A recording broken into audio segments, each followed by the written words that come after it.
Today's episode is brought to you by Nomad, voted the Flathead's best manufacturer. Nomad is a longtime supporter of the local community and sports scene, celebrating 20 years of building great careers in mission-focused custom vehicles. Nomad, a Montana-based company making a global impact. Visit nomadgcs.com for more info. That's nomadgcs.com for more information.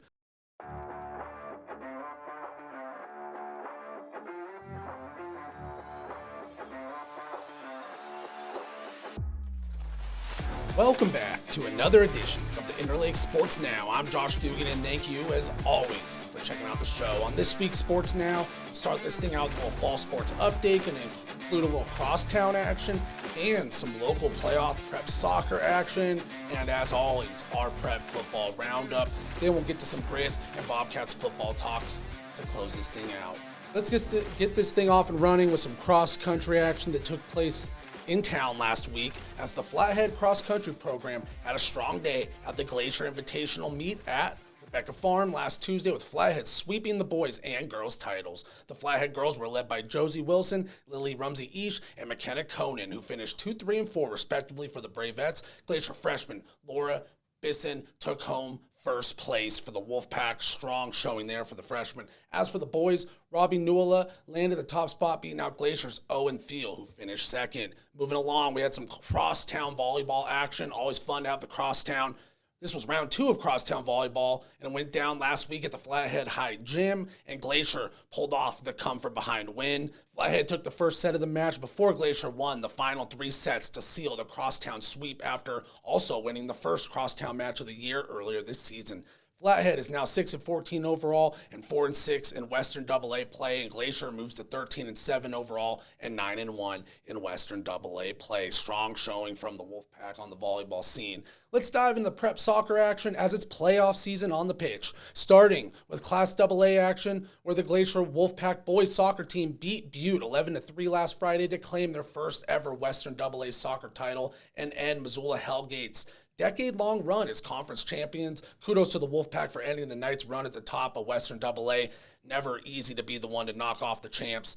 Glacier head coach Ryan Billiot had this to say in a recap by the Interlake last Sunday. Our conference is very good, so it says a lot just to put ourselves in that position, and it's especially difficult to play teams twice in a season. I'm really proud they've had a growth mentality, but we feel there's still opportunity for improvement, and we've seen that each week, each game. It just continues to prepare us for the playoffs.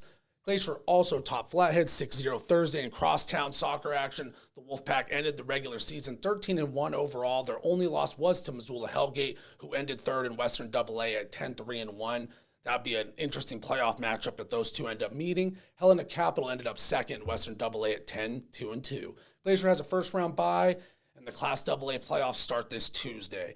The Glacier girls soccer team, meanwhile, landed the 5th seed in Western AA and will match up with Flathead in a first-round game, so we'll have an update on that crosstown playoff soccer action, no doubt about it. The Bravettes, meanwhile, they landed the 4th seed in Western AA with the 3-2 win over rival Glacier in a crosstown matchup at Legends last Thursday. So the Bravettes had to win to get the top higher seed, but all that goes out the window because it'll be a home game for both Glacier and the Bravettes at Legends this week. It's going to be a fun one. We'll definitely update you on that next show, little crosstown playoff soccer.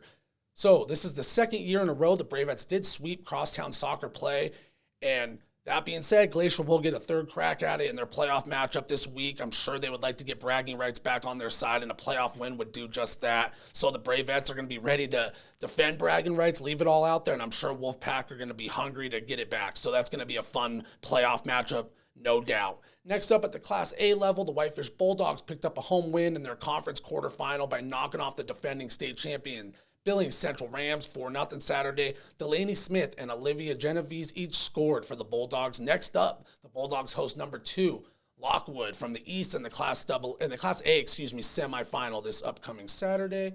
As for the Bulldogs soccer squad, they picked up a 2-0 quarterfinal win over Livingston at Smithfields and Whitefish, with Ryder Elliott and Kyler Johnson scoring late goals to push the Bulldogs into the conference semifinal game. The Bulldogs continue their quest to a state title this Saturday with a home match versus Lone Peak. As for the Columbia Falls Wildcats, they picked up a 2-0 win of their own over the Southern number 1 seed Hamilton in their Class A quarterfinal Saturday. Josie Harris and Hope McAtee had the goals for the Wildcats. McAtee picked up an assist on the goal from Harris to land her 21st assist of the year and tie the state single-season record. Columbia Falls will host Big Fork next Saturday in a semifinal battle. Shout out to the Wildcats and McAtee there for making a little history. As for Big Fork, they notched an upset win over number 1 Laurel, who has won the last 5 state titles. Has won 5 state titles since 2014 and was unbeaten heading into their matchup with the Vikings. Peyton Gunlock and Danica Buckland scored early for the Vikings, and Bryn Bagley scored a late goal to seal the deal for Big Fork. Impressive win there. So, and worth mentioning, interesting note here from the Interlake last week. After Whitefish beat Billings Central and Big Fork beat Laurel, we are in line for a new Class A conference champion for the first time since 2007, as those 2 squads have dominated the conference for the last 15 years. That's pretty remarkable. So let's move on to the prep football scene, where Flathead dropped their home finale with the Helena Capital Bruins 28-7 at Legend Stadium. The defending state champion Bruins jumped out to a 14-0 halftime lead and tacked on 2 scores in the third quarter and went on to go up 28-0 before the Braves kept fighting and put together an 80-yard scoring drive in the fourth. Jaden Williams capped that off with a touchdown run at the 4:32 mark of the fourth quarter to get the Braves on the board. Next up for the Braves is their season finale on the road versus a winless Missoula Hellgate squad, so there's an opportunity Flathead can close out the season with a win and keep that momentum going into next season, because they've had a lot of highlights and flashes this year. Maybe only 1 win, but a lot of impressive moments and growth for the Braves, no doubt. On to the Wolfpack, who took home a 56-21 win over Missoula Big Sky on the road in a Western AA matchup. Sophomore QB Jackson Presley was at it again. He had a big day, 386 passing yards, 2 touchdowns. 2 of those scores were to Cohen Castellitz, who finished with 6 catches for 192 yards receiving. Big day for Castellitz. Glacier running back Kobe Dorges also had a huge day. He finished with 3 scores on 11 carries, finished with 90 yards rushing. Griz commit Cash Gokachia also made his presence felt with a 98-yard kick return for a touchdown and an 8-yard touchdown run in the fourth. So he was at it again. Some familiar names on the show who've been putting up big numbers all season. Glacier's next matchup is their home finale as they host Missoula Sentinel on Thursday night at Legend Stadium. If the Wolfpack can win that one, they'll have a first-round bye in the Western AA playoffs. That would be huge. So this is a big game for the Wolfpack, no doubt. Wolfpack head coach Grady Bennett had this to say about the win in their upcoming meeting with the Spartans. Just a good road win, setting us up for our last home game in senior night. We control our own destiny. It's a good position to be in. Moving on to Western A, Columbia Falls and Big Fork met in a Western A matchup Friday, and the Wildcats came out victorious with a 51-30 win on the road. Wildcats QB and Griz commit Cody Schweiker had a big day on the ground with 172 yards and 4 scores while completing an efficient 25 of 29 through the air for 377 yards and 2 touchdowns. Huge game for Schweiker. The game was 17-14 at halftime, so a big second half from the Wildcats propelled them to the win. 2 interceptions in the second half came from Jace Hill and Mark Robinson, and both those were key. So big day for the Wildcats. The Wildcats moved to 5-2 overall in Western A play, and Big Fork is now 4-4 overall and in league play in their first year playing at the A Conference. Big Fork QB Tristan Hurd did have a big day in the loss. He threw for 3 touchdowns and 316 passing yards. 2 of those were long touchdowns. Elijah Thornis, who finished with scores of 69 and 61 yards. He had 6 catches for over 160 yards receiving. Another big stat line from Thornis, another name we've seen pop up on the show a few times with huge numbers. In other Western A action, Polson picked up an overtime win over Whitefish with Lucian Sawyer nailing a clutch 23-yard field goal in the extra period to seal the win. Sawyer also had a rushing touchdown on the day in the fourth quarter, so he played a key role. Holden Emerson had a big day on the ground for the Pirates as well, scoring 2 touchdowns. As for the Bulldogs, Carson Golick rushed for 2 scores and threw for 2 more, but he did throw 2 interceptions on the day. So let's move on to some Cat Griz football. Real quick, we'll get to a quick message from our friends at Nomad and then dive into a little Big Sky football action. Recap that Griz win over Idaho and Montana State's win over Cal Poly.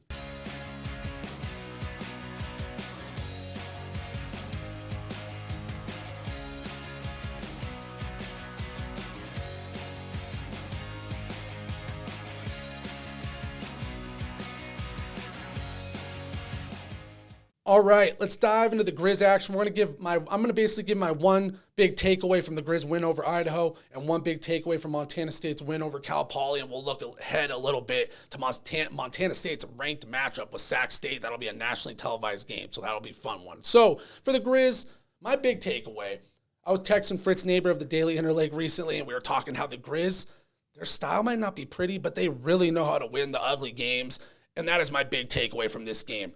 Doesn't matter if it looks clean. Josh Allen of the Buffalo Bills just had a quote, an ugly win and a clean win have the same meaning in the win column. I botched the quote, but the point being, you can't look at the box score for a Grizzlies game and know how they played. You really have to watch it and check how they play. They come with big plays in key situations time and time again, regardless of the score. They can be up or down. They come up with clutch plays. So that's my big takeaway. The Griz, the win over Idaho, it wasn't pretty. The win over UC Davis was flat out ugly at times, but it's a pair of wins over, at the time, ranked opponents in Big Sky play. So at the end of the day, the Grizzlies know how to win when the going gets tough.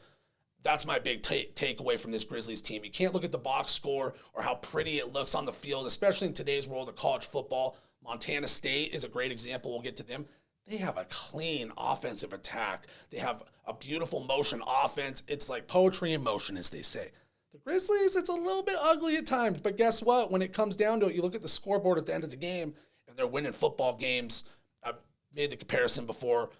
Bobby Hauck reminds me a little bit of the Ravens head coach, John Harbaugh. They might not win games clean. They might not have the most perfect style. Both guys have special teams backgrounds. Could be something there. But at the end of the day, they know how to control a football game and win on their terms. So that's what it's all about. The Grizzlies are now on a well-deserved bye after their huge win over Idaho and a ranked win over UC Davis. Here's another quick piece of Griz football news, and we'll get to that Bobcats' big takeaway in their matchup with Sac State. The Griz landed Big Sky Defensive Player of the Week with Fairfield product. Ryder Meyer getting the nod, and Big Sky Special Team Player of the Week went to Griz kicker Glenn Glasgow. Exciting stuff there. Meyer led the team with 8 tackles and had a key interception in the second half to help the Grizzlies maintain that lead and ultimately get the win. As for Glasgow, he was huge. He nailed 3 field goals, over 40 yards, and was 2 for 2 on his PAT, so he played a key part in the win. And you got to think Coach Bobby Hauck loves that with his special teams background we just mentioned. So there's that. One last accolade for the Grizzlies. They took home the Stats Perform National FCS Team of the Week honors for their primetime win over the Vandals on ESPN2. With the win, the Grizzlies now sit at 9th in the national media poll and 6th in the national coaches poll. So don't look now, but the Grizzlies are all of a sudden looking like a premier contender at the FCS level. Once again, on to the Bobcats. We'll start with my one key takeaway, and then we'll get into that Cal Poly game. We'll get to the Cal Poly game and then get to that Sac State, Montana State game coming up on ESPN2 this weekend in a battle of top 5 FCS teams. So big takeaway from that game, it's Cal Poly. It was a game they're expected to win. They rolled to a big victory, but their passing attack is evolving into a real weapon. Earlier this year on the show, I said multiple times, one of my concerns about the Bobcats is, will they be one-dimensional in the playoffs? What if their running quarterbacks start getting banged up? Can they throw the football to win games, add those wrinkles in the passing game? And they've done just that. And now it's a great compliment to their lethal rushing attack. So, yes, it was Cal Poly. Yes, it was a blowout. But they're adding those little additions to the passing game. It's becoming more crisp, more clean, and both Malott and Chambers have been efficient as passers. They were 14 of 24 combined for 243 yards and 2 scores. Tommy Malott's back, so that's going to make the Bobcats really hard to stop because Sean Chambers has been playing out of his mind. So this week, the Bobcats, they have their second top 5 matchup of the season. Earlier, they lost to South Dakota State on a very last play, questionable call. All that aside, they travel to Sacramento this week to take on the Hornets in a battle of last year's Big Sky co-champions. Look for the Bobcats to pounce early in this one. Sac State hasn't quite looked like themselves. They've been a perennial power in the Big Sky the last few years. They look a little more vulnerable. They've been playing down to their competition. So that being said, it's an 8:30 kickoff, ESPN2, 8:30 p.m. Mountain Time. ESPN2, nationally televised game. I said this about the Grizzlies and Idaho last week. Things get a little wild in late-night college football. You do not want to let Sac State hang around at home because the Hornets are good enough to pull off a win and get the upset over Montana State if they let them hang around. That being said, I do think the Bobcats are poised to go out and get a win on the road and win by double digits because Tommy Malotte's back in action and Sean Chambers is playing like a Big Sky Offensive Player of the Year contender. So I do like their chances to go in and get a W on the road in a big-time matchup. One thing to remember, the Bobcats have a big matchup the following week with the Idaho Vandals on the road in Moscow at the Kibbie Dome. So you got to think they're going to be looking ahead just a little. You got to stay locked in on this opponent. I expect Coach Brent Vigen to have his team ready, prepared, and focused on the moment versus Sac State. But that's something to consider. Bobcats can't play around. Need to jump out to an early lead and take care of business because you do not want to let a talented quarterback in Caden Bennett and Sacramento State have their opportunities to win that football game because they could steal it. So that's my big prediction there. You got to start fast. You got to have an impact early if you're the Bobcats. You can't wait around and let the Hornets hang around at home. So it's going to be a fun stretch of football to end the year for the Bobcats. They have some really tough games on the horizon, but those are the type of games as a fan of the Big Sky, if you root for the Bobcats, you love to watch those kind of games. You want to see your team playing steep competition and testing themselves, and especially with the playoffs coming up. So expect Montana State to be well prepared for the playoffs this year. And as for the Griz, they have some fun matchups on the horizon as well. But like I said, they're on a bye this week, so we'll get back to the Griz next week, talk a little about their future matchups as well. So, hey, real quick, for more Griz and Bobcats coverage, check out the Big Sky Now on the Hagadone Sports Network, available on YouTube and all major podcasting sites. Check that out. You can go to my Twitter, jdugan406, link in the bio there. Had to throw it out there if you're a Big Sky football fan looking for a little extra coverage. We break down the whole conference, have the Northwest Media panel on there. Fritz Neighbor of the Daily Interlake talks some Griz, talks some Big Sky. So a lot of fun there. But so that'll do it for this week's show. It was a fun one and really looking forward to that. Nationally televised Montana State game this weekend. Last week we had the Griz on ESPN2. This week we get the Bobcats on ESPN2. Gotta love that. Shout out the ESPN broadcast last week. They did do a great job. George Sedano, Orlando Franklin were a lot of fun to listen to. For the Vandals Montana game, you could tell they really did their homework, and hopefully we get another great broadcast this upcoming week if you are tuned into the national broadcast. So thank you as always to everybody for checking out the Interlake Sports Now. I'm Josh Dugan, and I'm out. Today's episode is brought to you by Nomad. Go to the Flathead's best manufacturer. Nomad is a longtime supporter of the local community and sports scene, celebrating 20 years of building great careers in mission-focused custom vehicles. Nomad, a Montana-based company making a global impact. Visit nomadgcs.com for more info. That's nomadgcs.com for more information.